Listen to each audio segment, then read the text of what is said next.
Ito naman ho ang gagawing sweeping review sa 2026 DPWH budget. Target daw hong matapos sa loob lang ng 2 linggo. Brigada Maricar Sargan, ibrigada mo!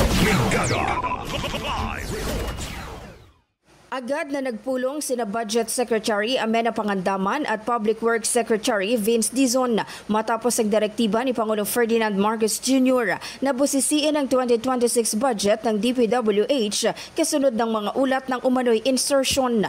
Tiniyak na Secretary Dizon na tatapusin nila ang review sa loob ng 2 linggo o mas maaga pa upang maiwasan ang pagkaantala sa deliberasyon ng pambansang pondo at ang posibilidad ng reenacted budget. Sakaling matukoy na may doble alokasyon o proyektong tapos na ngunit muling pinondohan, agad anyang aalisin ito ng kagawaran.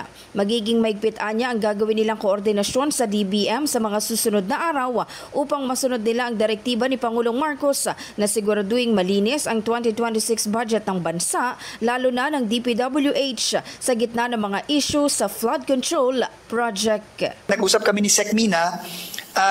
We both agreed on a 2-week timeline. 2 linggo.